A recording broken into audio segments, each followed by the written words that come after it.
Il est 20 h à Abidjan. Bonsoir à tous. Voici les titres de l'actualité de ce jeudi 5 avril. À la une ce soir, les audiences du chef de l'État. Le président Alassane Ouattara a reçu le président de la commission de l'UEMOA. Le chef de l'État a également échangé avec une délégation du FMI. Que retenir de ces audiences? Le point dans ce 20 h. Dans l'actualité également, Jano Kouadio Aoussou, élu premier président du Sénat ivoirien à Yamoussoukro, il a été élu avec 99% des voix. Les temps forts et les coulisses de cette élection dans ce 20 h. Et pour coller à cette actualité, comment se fera la collaboration entre le Sénat et l'Assemblée nationale? Quelle est la réaction de l'opposition ivoirienne après la mise en place du Sénat? Le dossier politique de ce jeudi vient répondre à toutes ces préoccupations. Et puis en Sierra Leone, l'opposant Julius Maada Bio remporte la présidentielle avec 51,81% des voix. Son rival conteste le résultat. Voilà pour les titres. Bienvenue à tous.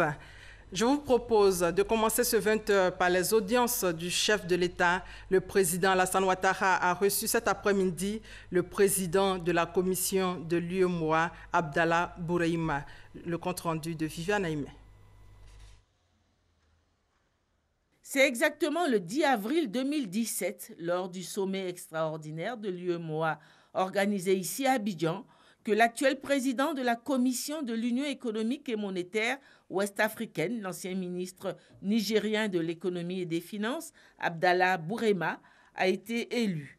Après une année de gestion à ce poste, il est venu faire le point au président en exercice de l'Organisation monétaire sous-régionale. Pour rappel, c'est le 8 janvier 2016, lors du 19e sommet des chefs d'État et de gouvernement de l'UEMOA, organisé à Cotonou au Bénin, que le président de la République, Alassane Ouattara, a été désigné par ses pairs chefs d'État comme nouveau président en exercice de l'organisation. J'ai brièvement exposé au président de la République l'état de mise en œuvre des décisions à travers d'abord le collectif budgétaire qui a été approuvé en juin 2017, qui a consacré le basculement du prélèvement communautaire de solidarité de 1% à 0,80, l'élaboration d'une feuille de route 2017-2021 qui fixe les objectifs et les missions de l'Union en lien avec les orientations qui ont été définies à Abidjan le 10 avril 2017. Et enfin, le budget 2018 qui a consacré réellement, c'était le premier budget de notre collège, la mise en œuvre des importantes décisions de la conférence, notamment en matière de rationalisation des organes, de gains d'économie sur les opérations et sur le fonctionnement. Pour vous donner une idée, le budget 2018 a été réduit du quart par rapport au budget 2017. Donc voilà l'état que j'ai brossé au président de la République. Au terme de la durée du mandat, qui est de 2 ans, l'UEMOA va tenir son prochain sommet. Le sujet a été également abordé. Et en ce qui concerne le prochain sommet, j'ai pris acte des orientations qu'il a données pour pouvoir préparer les dossiers qui seront examinés au cours de leur sommet, dont la date sera précisée ultérieurement. Ce prochain sommet verra le passage de témoins entre l'actuel président en exercice et son successeur. De son passage à la présidence de l'UEMOA, le président de la commission le souligne, le chef de l'État ivoirien aura réussi à amener l'organisation à réduire son train de vie et réaliser des économies. La deuxième audience du chef de l'État a été accordée à une délégation du FMI venue conduire la 3e revue de programme économique et financier de la Côte d'Ivoire, soutenue par le Fonds monétaire international. La délégation est venue présenter donc ses conclusions ce jeudi au président de la République. Le point toujours avec Viviane Aimé. Après un séjour de 2 semaines à Abidjan, du 22 mars au 5 avril, pour observer tous les indicateurs de l'économie ivoirienne, et ce, dans le cadre de la 3e revue du programme économique et financier de la Côte d'Ivoire, soutenue par le FMI, la délégation du Fonds monétaire international est venue présenter ce jeudi ses conclusions au président de la République. En ce qui concerne la performance économique, la croissance du PIB est estimé à 7,8% en 2017, tiré par l'ensemble des secteurs de l'économie. L'inflation est restée faible, à moins d'1%, bien en dessous de la norme de 3% de l'UMOA. Des bonnes performances ont été enregistrées en 2017 par la Côte d'Ivoire dans le cadre de la mise en œuvre du programme, appuyé par le FMI. Alors, tous les critères de performance quantitatifs, y compris le déficit budgétaire, pour fin 2017, ont été atteints. Le déficit du solde budgétaire devrait se situer à 3,75% du PIB cette année-ci, avec une convergence envers 3% du PIB l'année prochaine, qui est conforme avec la norme budgétaire régionale de l'UMOA. Les perspectives pour la croissance en 2018 et le moyen terme restent solides pour une croissance soutenable et inclusive. L'équipe et les autorités soulignent la nécessité d'accélérer les réformes structurelles pour maintenir une croissance forte, soutenue et inclusive. Conclusion encourageante, la Côte d'Ivoire toujours bonne élève et encore dans les limites autorisées pour bénéficier de l'appui du FMI. La veille, le chef de l'État a exprimé sa joie d'accueillir le président libérien George Weah. Le président Alassane Ouattara a offert un dîner en son honneur. George Weah a salué aussi la fraternité existante entre les deux pays, la Côte d'Ivoire et le Libéria. Alexis Ouedraogo. Un toast pour célébrer l'amitié entre deux pays frères, liés par leurs frontières mais aussi par leur culture. Vive l'amitié ibéro-ivoirienne. Merci beaucoup. Le chef de l'État Alassane Ouattara a réitéré ses félicitations au président George Weah pour son élection à la tête du pays et souhaité la consolidation de la belle coopération établie par l'ère Sirleaf. Je me félicite de la réactivation de la grande commission mixte de coopération ivoiro-libérienne qui s'est tenue au mois d'août 2017 à Monrovia, après 39 ans de léthargie, traduisant ainsi notre commune volonté de raffermir davantage les relations entre nos deux pays. Cette réunion a permis à nos deux États de faire le bilan de notre coopération et de signer plusieurs accords, notamment dans les domaines de l'agriculture, de l'énergie, des ressources forestières et fauniques, ainsi que la question de la délimitation de la frontière maritime. Nous devons à présent donner corps à toutes les décisions et recommandations prises lors de la rencontre de Monrovia. Dans la même optique, les échanges commerciaux entre la Côte d'Ivoire et le Libéria devront s'accroître et se diversifier davantage au regard des énormes potentialités dont disposent nos deux pays et qui sont malheureusement insuffisamment exploitées. Une vision que partage le président libérien. Pour lui, il est aujourd'hui important que les deux pays travaillent à des bénéfices mutuels. Je nourris l'espoir que nos deux gouvernements vont revisiter, réactiver et donner un coup de fouet à la commission conjointe afin que ce cadre serve de fêtière et de guide dans nos relations futures. Je voudrais vous féliciter, Excellence Monsieur le Président, pour la paix qui règne en Côte d'Ivoire sous votre houlette. Donc, je voudrais traduire toute mon assurance et ma conviction que le Libéria va collaborer avec la Côte d'Ivoire ainsi que la communauté internationale à assurer la paix et la sécurité dans notre région, sur le continent et dans les autres coins du monde. La commission mixte ivoiro-libérienne devrait donc être relancée très bientôt. Et ce jeudi, deuxième jour de la visite d'amitié et de travail en Côte d'Ivoire du président libérien, George Weah a visité les installations de la compagnie ivoirienne de production d'électricité, entendez Cyprel Avridi, une centrale électrique avec une puissance de 556 MW. Pour le chef de l'État libérien, le modèle ivoirien en matière d'énergie est à copier. Le reportage de Mahama Traoré. Dans le bruit assourdissant des turbines de la centrale électrique de la Cyprel, compagnie ivoirienne de production d'électricité, George Weah et sa délégation tentent de comprendre. Comprendre non seulement comment fonctionnent ces installations, mais également comment la Côte d'Ivoire est parvenue à l'autosuffisance énergétique avec le soutien du secteur privé. Mieux, le pays fournit aujourd'hui de l'électricité à ses voisins dans le Libéria. À ce jour, 3 grands projets prioritaires d'énergie électrique lient la Côte d'Ivoire et le Libéria. Il s'agit de l'électrification transfrontalière de 18 localités du Libéria à partir de la Côte d'Ivoire, et ce, depuis 2013. Nous avons également un grand projet qui est l'aménagement hydroélectrique de Tiboto, qui devrait permettre à nos deux pays de bénéficier aux alentours de 220 MW et le réseau électrique associé à ce projet.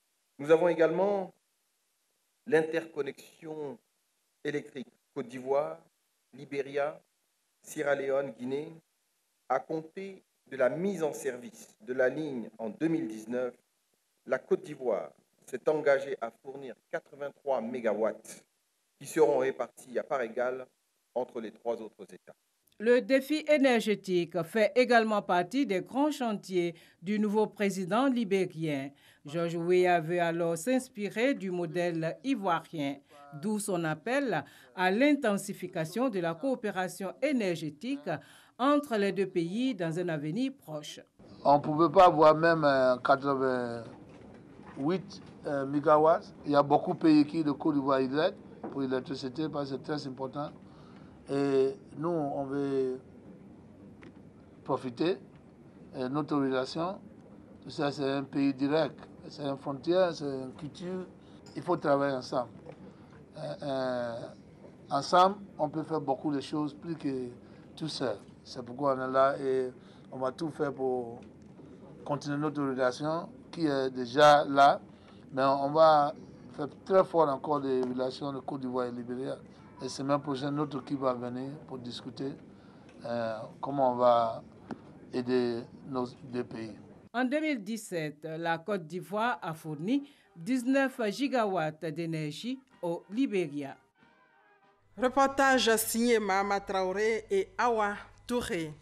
Dans l'actualité ce soir, le ministre d'État chargé du dialogue politique et des relations avec les institutions élu premier président du Sénat ivoirien, Jano Kwadio Aoussou, a été élu à l'unanimité, moins un nul, au terme d'un peu plus de 2 heures de séance. Notre correspondant, Ayam Sokro, est Herman Guivé. Aoussou Kwadio Jano, élu président du Sénat ivoirien. Le verdict des urnes, acclamé par toute l'Assemblée des sénateurs, témoigne de la grande confiance que lui vouent 65 des 66 électeurs qui ont répondu à la convocation du doyen d'âge ce 5 avril 2018. En qualité de président d'institution, il reçoit ses premiers honneurs militaires et dans ses habits neufs de président du Sénat ivoirien, il accorde sa première interview. Les défis sont importants, la responsabilité est grande. Diverses émotions me traversent. Très content parce que on travaille à reconstruire la Côte d'Ivoire avec le président Ouattara, le président Henri Konan Bédié, reconstruire la Côte d'Ivoire dans tous ses compartiments, principalement dans ces compartiments relatifs à la paix, à la cohésion sociale. Parce que sans paix, sans cohésion sociale, sans unité, sans union des fils d'un pays, on ne peut pas bâtir le pays. Dieu merci, grâce aux efforts conjugués du président Alassane Ouattara avec le président Henri Konan Bédié, nous avons retrouvé la paix. Cette institution qui vient d'être installée, c'est-à-dire le Sénat, va contribuer à prendre en compte les problèmes des populations à la base. nous devons prendre des lois essentielles qui permettent de faire avancer le progrès économique, mais surtout la paix.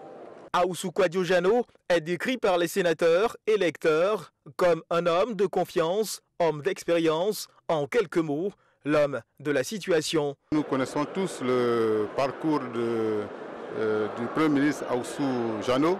C'est un homme excellent et donc nous sommes très satisfaits qu'il puisse diriger le Sénat. Il fait l'unanimité et nous espérons qu'il pourra dignement mener à bien le Sénat. En termes de choix, c'est le bon choix. De façon unanime, tous les sénateurs ont porté leur choix sur lui.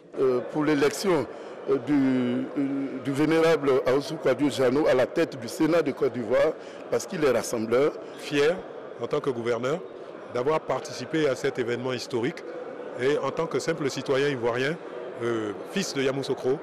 Élu premier président du Sénat ivoirien, né le 6 mars 1951, ce haut cadre du PDCI RDA a été Premier ministre de Côte d'Ivoire de mars à novembre 2012. Jano Kouadio Aoussou, élu premier président du Sénat ivoirien lors d'une session inaugurale à la Fondation internationale Félix Houphouët-Boigny pour la recherche de la paix de Yamoussoukro. Quelle a été l'ambiance sur place, les coulisses de l'élection, toujours avec Herman Guivet.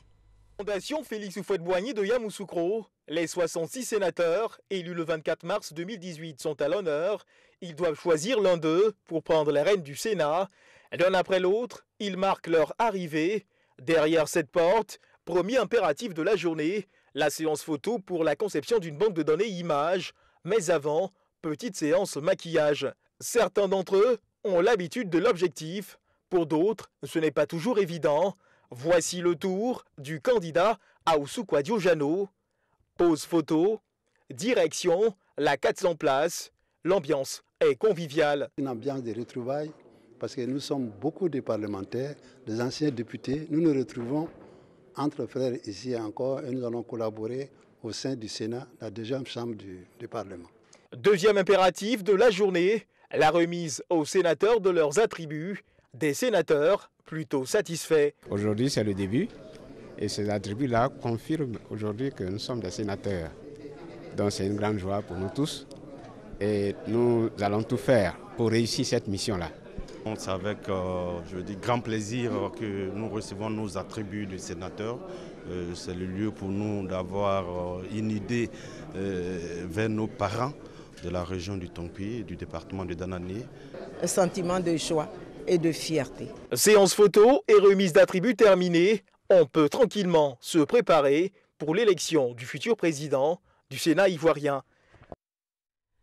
Et 20h18, et comme nous sommes jeudi, le service politique a décidé de coller à cette actualité. Avec l'élection du président du Sénat, le Parlement, avec 2 chambres, se met progressivement en place. Le passage du Parlement à une seule chambre au Parlement à 2 chambres est une exigence de la Constitution en vigueur en Côte d'Ivoire depuis novembre 2017. Une configuration qui va modifier certainement le fonctionnement de l'hémicycle. Quel type de collaboration cela va impliquer entre les 2 chambres du Parlement? Quelle est la réaction de l'opposition ivoirienne après la mise en place du Sénat? C'est le dossier politique de ce jeudi, signé Michel Digré.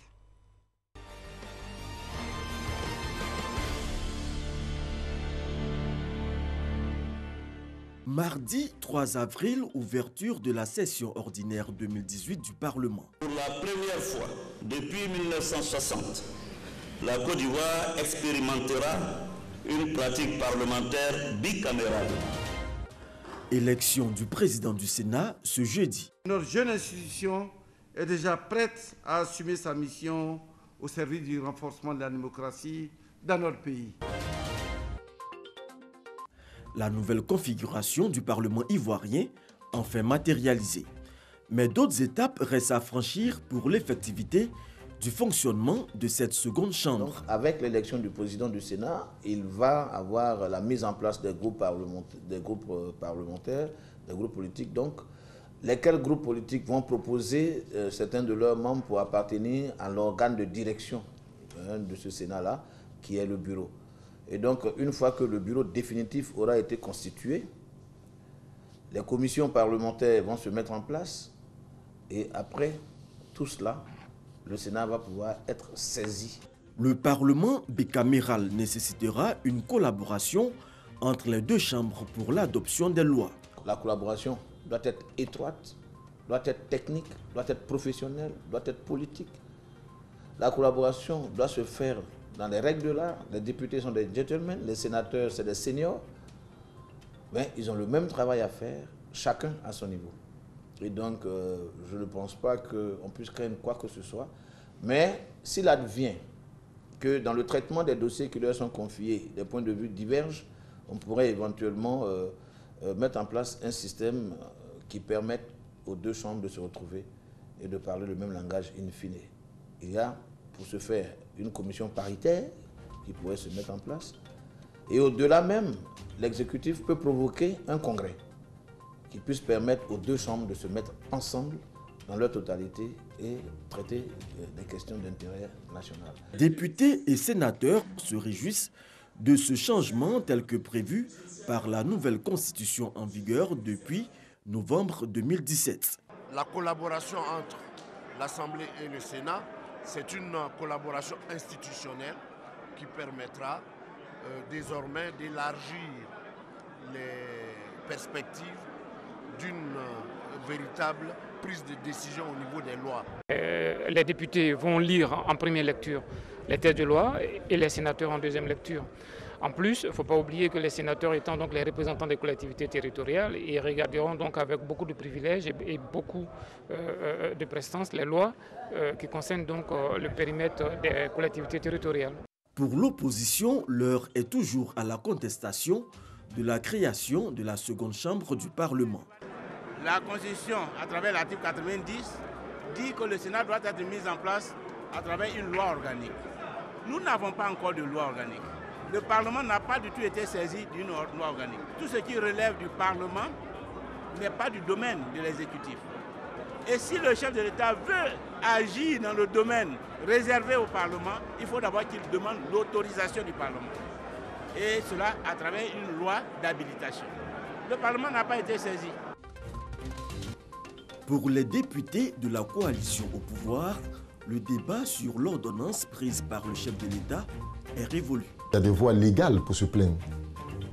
Quand on n'est pas d'accord sur une ordonnance, la voie légale, c'est de servir le Conseil constitutionnel ou la Chambre administrative pour détruire ou alors venir en contradiction de cette ordonnance ou de la loi qui est prise. S'il ne l'a pas fait, donc je pense qu'il parle, c'est tout. L'ordonnance du président s'est appuyée sur la loi 2017-870 du 27 décembre 2017 qui a été votée par les députés et qui donnait donc en son article 12 au président de la République la possibilité de prendre par ordonnance un certain nombre de décisions qui devaient régir la vie du pays dans plusieurs matières. Quand on veut s'attaquer à une loi fondamentale qui crée une institution qui a son fondement de la constitution de notre pays, on le fait avant que l'institution ne soit mise en place. Si on ne l'a pas fait, que l'institution se met en place, il faut permettre à la Côte d'Ivoire d'avancer. En définitive, les griefs de l'opposition n'empêcheront pas la rentrée solennelle du Sénat prévue ce 12 avril à Yamoussoukro. La séance est levée. Voilà, quelle collaboration entre Assemblée nationale et Sénat, dossier politique signé ce soir, Michel Digré. Dans le domaine de la coopération, le Premier ministre malien est à Abidjan depuis la mi-journée. Cet après-midi, Soumaïla Boubèye Maïga a eu des séances de travail avec le Premier ministre Amadou Gon Coulibaly. Le compte-rendu de Sidonie Davila Ouaka. La harmonisation des politiques de défense et de sécurité de deux pays face à la menace terroriste. Assurer la mise en œuvre effective de tous les accords signés entre les deux parties et accélérer la réalisation des principaux chantiers retenus. Encourager les hommes d'affaires des deux pays à accroître et diversifier leurs activités de part et d'autre. Ce sont là les nouveaux défis auxquels font face la Côte d'Ivoire et le Mali. Deux pays voisins dont l'excellence des rapports n'est plus à démontrer. La visite de travail et d'amitié du Premier ministre malien est d'ailleurs une preuve supplémentaire Des bons rapports que la Côte d'Ivoire partage avec le Mali, relève Amadou Gon Coulibaly, le Premier ministre ivoirien. Cette coopération s'avère essentielle pour la stabilité de notre sous-région, confrontée à des défis multiformes, notamment en matière de sécurité, avec les questions récurrentes du terrorisme et de l'immigration clandestine. Je voudrais à cet égard exprimer tout le soutien et la solidarité du gouvernement ivoirien au gouvernement malien dans sa lutte contre le terrorisme et dans ses efforts pour le retour définitif et durable de la paix au Mali. Soumelou Boubèye Maïga, le Premier ministre et chef de gouvernement malien, porte également un intérêt particulier à cette coopération dont le défi majeur reste la sécurité. Les attentats que nous connaissons au Mali, que vous avez connus un moment ici, ont prouvé que la sécurité de nos deux pays est indivisible, comme la sécurité aussi de l'ensemble de la région. C'est pourquoi nous inscrivons aussi notre démarche dans une volonté de construire ensemble un espace commun de sécurité et de stabilité, mais un espace commun de promotion humaine et de développement. Pour débattre des points clés de leur coopération, les échanges se sont poursuivis au cours d'une séance de travail. Les parties ivoiriennes et maliennes ont décidé de mutualiser leurs efforts pour une convergence de vues pour atteindre les objectifs communs. Toujours à question de sécurité, le ministre de l'Intérieur et de la Sécurité invite les membres du corps préfectoral à poursuivre leurs efforts de cohésion et de paix dans leurs régions respectives. Message lancé par Sidiki Diakité au cours d'une séance de travail avec les préfets de région, nous dit Abou Sanogo. Rencontre entre le ministre de l'Intérieur et de la Sécurité Sidiki Diakité et les préfets des régions, des départements et les secrétaires généraux des préfectures. Leurs échanges ont essentiellement tourné sur des questions d'intérêt commun, notamment sur la situation sécuritaire dans leurs zones respectives et également sur les préoccupations de leurs administrés.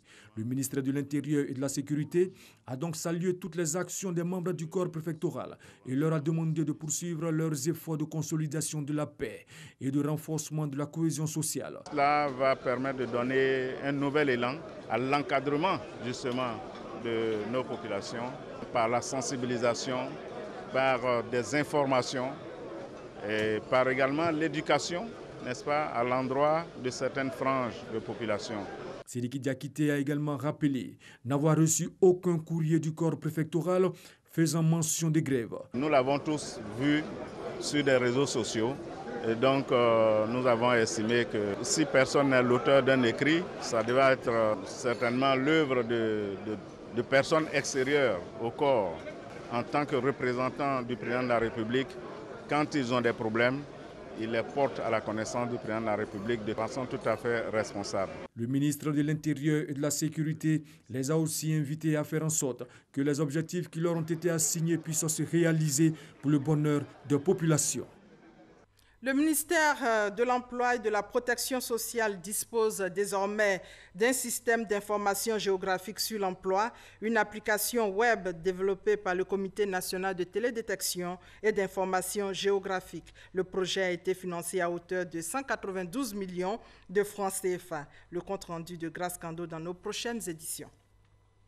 En Sierra Leone, Julius Maada Bio, candidat du parti d'opposition, a remporté le deuxième tour de l'élection présidentielle organisée samedi dans le pays. Il a obtenu 51,81% des voix. Son rival, Samoura Kamara, candidat du parti au pouvoir, refuse d'accepter sa défaite. Abou Sanogo.